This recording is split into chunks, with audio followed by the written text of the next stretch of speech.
This episode of the WOT Community Show is sponsored by Tor Books and our Patreon supporters.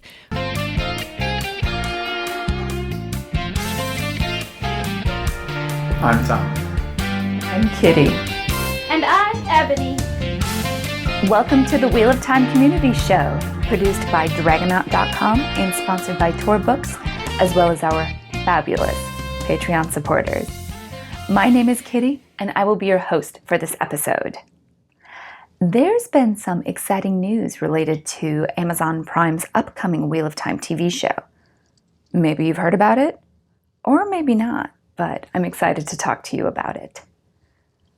This past What Wednesday, 4 actors were announced playing the fan favorites of Logain, Loial, Padan, Fain, and of course everyone's favorite gleeman, Thom Merrilin.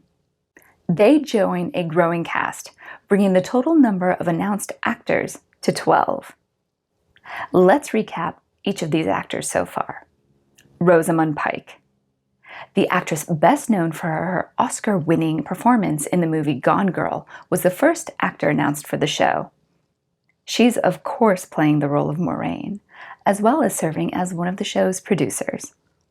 Now, there's been a lot of talk about how big her role will be throughout the series.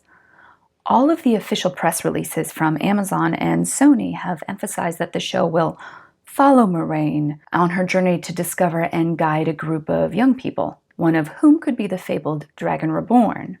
This has surprised a lot of fans because while Moraine's role in the book is big, she's not the primary character. There's probably a few reasons for this. Foremost, Rosamund Pike is the biggest celebrity name associated with the show, and likely the highest paid. So it's natural that they're going to emphasize her role. Secondly, while fans of the books clearly know who the Dragon Reborn is, the majority of the people watching the TV show, they won't. This gives the filmmakers the opportunity to hide it a little while longer. There's no need for them to mention a spoiler in the press release by saying, the Wheel of Time TV show focuses on as the Dragon Reborn. For that reason, we believe that while the show will heavily follow Moraine, it will gradually focus more and more on the character that you would expect. Next up are the Two Rivers kids. Madeleine Madden as Egwene, Marcus Rutherford as Perrin, Barney Harris as Matt, Zoe Robbins as Nynaeve, and Josh Ostrodowski as Rand. Each of these actors is relatively unknown in the US, although they've had some notable accolades and on-screen success in smaller roles from their respective countries. Madeleine Madden also recently had a minor role in the Dora the Explorer movie. But make no mistake, these are the biggest roles of their lives so far. And from everything that we've seen and heard, which isn't that much, they're ready, and their personalities perfectly fit the characters. The next to be cast was Daniel Henney, who's had some success in film and TV. Daniel just recently turned 40 years old on November 27th, which was Thanksgiving in the US. He's playing the role of Lon, and we've talked a bit about his Instagram on a previous episode. After Daniel, the show announced that Michael McLattin, the actor best known for playing Roose Bolton on Game of Thrones, had been cast as Tam al'Thor. We covered this in great depth in episode 4, and that now brings us to our newest announced cast members. And here to tell us all about them is our senior correspondent for newest announced cast members, Thom. Hi Thom, how are you? Hey Kitty, I'm doing great. So, as you know, we have some fantastic news for this week, a new casting announcement. Yes, well, several casting announcements, several. Yes, multiple. And I've heard that you know about it. I know what everyone else knows pretty much, but I did some independent research on, the actors themselves, and I'm really, really, really excited. Oh, I am too. So, just in case people don't know, who's been cast as who? Okay, so we have Johann Myers is playing Padan Fain, and I cannot be more excited about him. Like, he's going to be fan-frickin-tastic. Oh, I completely agree. Oh my god, his facial features and like the way yes. his smile. Oh, Like, yes. it's already haunting my like waking like self. Like it's I can see how like terrifying he's gonna be, and it's fantastic, absolutely fantastic. He is a perfect visual. Yeah. He's even got like the hawkish, like nose. Like his nose is like really like he's got a really long head, and his nose is like from his brow line like to where like the bottom of his nose is. I would describe it as hawkish, which is how they describe Padan Fain. So that's fantastic. Yes. All right. Who else? Then we have Animashaun. He is playing Loial, son of Arendt, son of Halan. I'm really excited for him too. There's not too much on him. He's primarily a stage actor, I believe. He's done a couple of, small movies. He has an IMDb. You can go check it out. He's got a bunch of videos. I saw one today where they were talking about them filming like a skit of some kind, talking about toxic masculinity, and it was comedical. Like he was getting angry while he was like giving the description of toxic masculinity and like screaming and stuff, and it was funny.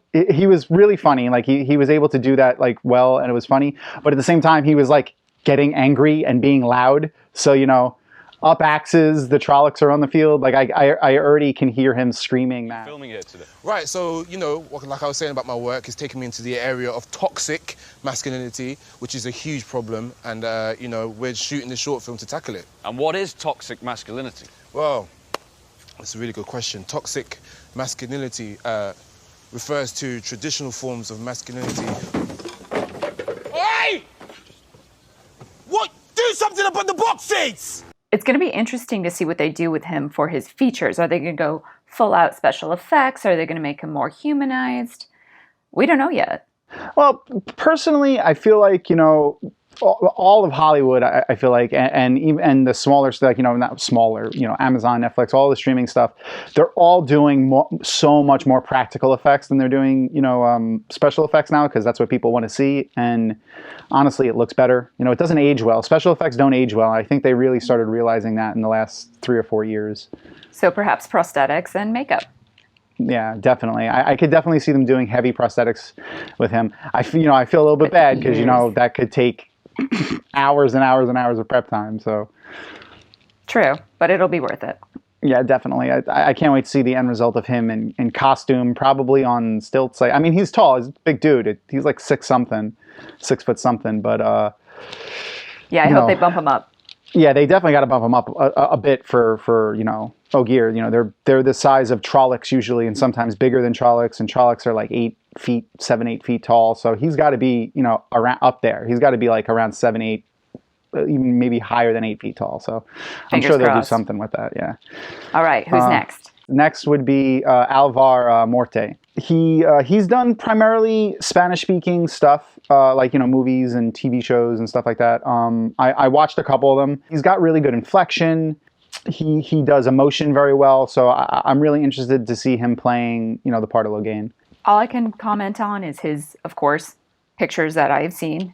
Yeah, I think his facial structure is going to be well for the role. Oh yeah, he definitely looks good. Yes, Yeah. he does. I've seen a lot of complaints of people saying, "Oh, his hair's not long enough. His hair's not long enough." Well, guess what? If you wait like a period of time, hair grows. Or you can buy it. Or you can buy it. That's exactly what I was going to say. They have wigs. Yeah, and they've got lots of goats out there. Yes. That doesn't really pertain, but throwing it in there. And then everyone was very worried that Thom might not get cast, but Thom Merrilin got cast. Alexandre, Willaume, he's fantastic. Like I looked him up in a bunch of stuff. He's been in Tomb Raider. It's curious to see if they're going to keep, he's known for his mustaches. So are they going to age him? Are they going to just salt and pepper him? I mean, he's got gray hair, or at least, he's got salt and pepper hair. But are they going to go full on white? His scruff is gray. Like when in a couple of the pictures that you've seen, his scruff has mostly gray. So I could see them just leaving it, his natural hair color, even if it's just like, silvered or salt and pepper or whatever. That I think that would be fine. They don't have to go like stark white for Thom Merrilin. I'm just so happy that Thom was cast. That was me too. huge sticking point. If they were going to cut him, I think they would have lost a lot of fans immediately. Yeah, definitely. For sure. I mean, for sure. Especially because of the whole... Spoilers. Oh, yeah. Spoilers, sorry. For Thom, though, he's got a very athletic build. Like, he's big. He's been in a lot of action movies, and he's played a lot of, like, roles that entail a lot of physicality, I guess you could say. And that's great for Thom. I mean, when they describe Thom, he's lithe and thin, but he's very strong and athletic. He's doing flips and cartwheels. He fights a Merrilin hand to hand in the first half of the first book. Yeah. No, I think he's going to be great. His build looks fantastic. Yeah, he is an older character, but he's an older active man. This actor's going to be fantastic, I think. Yeah. I mean, he's constantly traveling the country, walking on horseback, juggling, doing flips, juggling items. He looks weathered. Yeah, he's going to be in good shape, and this guy looks the part. Like, I think he's going to do great. I can't wait to see him in a multicolored cloak. I think that we're going to see some expanded roles on all of these characters, which is going to be, which I'm kind of excited for. Who knows what other arcs are going to go down? Yeah, I mean, they did, Rafe did mention that, they were going to be expanding the story and the backstory on some of the characters in the show that, didn't necessarily have the screen time in the books. And I feel like if these are people are in the first large batch of announcements, like Loial and Logain and all them, like these people might be actually the people that they're expanding on. Very true. We might see Logain a lot earlier. Yeah, maybe we'll even see him before he's in. Awesome. Well, that is fantastic news, and thanks for checking in with us, Thom. Yeah, no problem. See you later. See ya. Just think, everyone. The production has announced 12 characters so far. Only 2,770 to go before every named character in the books is cast.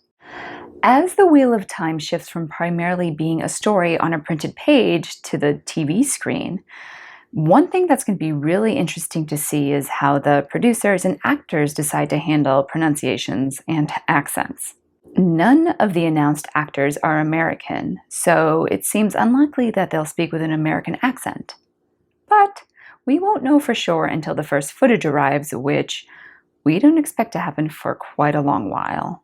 But regardless of accents, we'll see if the show sticks with the official pronunciations. Each book in the Wheel of Time includes a glossary at the end, which contains a pronunciation guide. Here to go over some of the most commonly hard-to-pronounce names and terms is our senior Wheel of Time linguistics expert, Ebony. Hey, Ebony. Hi, Kitty.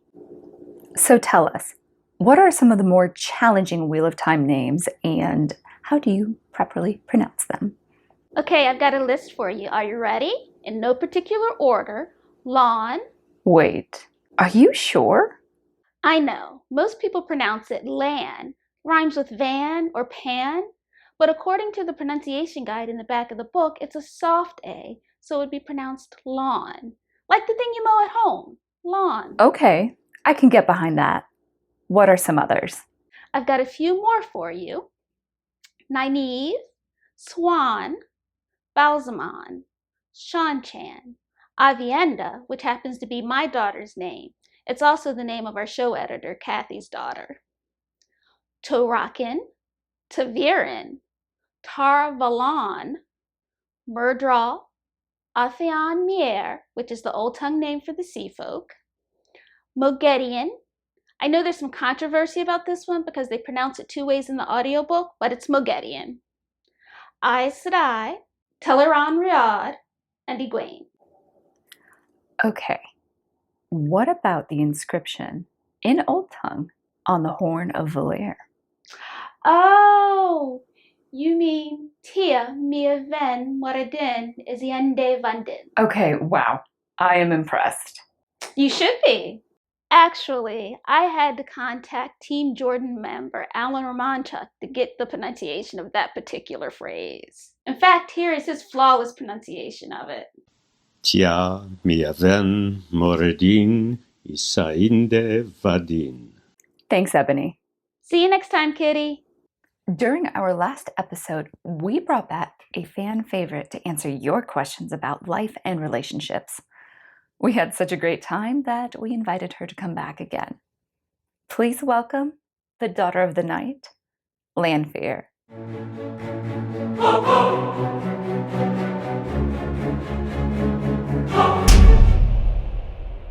Welcome, Lanfear. Wait, who in the bloody ashes are you? My, aren't you a pretty one? I'm Grendel, girl. What happened to Lanfear? Oh, please, like you really care. After her emotional breakdown on camera last time, do you really think she's worthy of being on camera? In fact, I heard that the Great Lord summoned her back to put up doom for a talking to. So you're filling in for her? I'm improving upon her, perfecting her. So, would you call yourself the Goat Forsaken? Did you just call me a goat? It's an inside joke. Watch our past episodes. Okay, so you have letters for us? I certainly do. Let's see. This one is from a mortal calling themselves Meringue 306. They write, Lanfear, what is your favorite music? My money is on Tears for Fears. Okay, first off, Lanfear hates music. She hates art. She hates beauty in any form. The only things that she loves are power and her darling Lucerne. And where has that gotten her? Nowhere. So, she ended up with nothing. No power. No Lucerne. So. But I'll have to look up this Tears for Fears that you talk about. Maybe I could get them to play for me forever. Love, Grendel. And one more from David. He says, are you available to weave compulsion on my wife so she will stop spending so much money every month? Oh, David.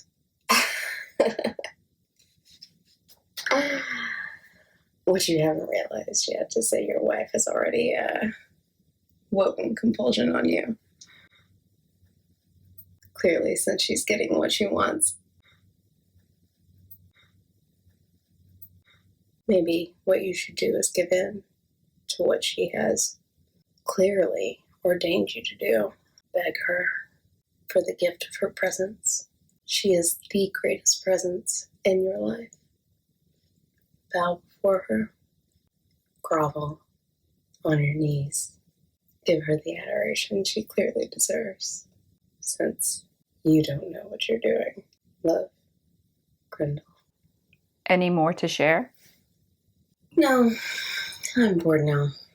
Back to you, child. Okay. Thanks, Grendel.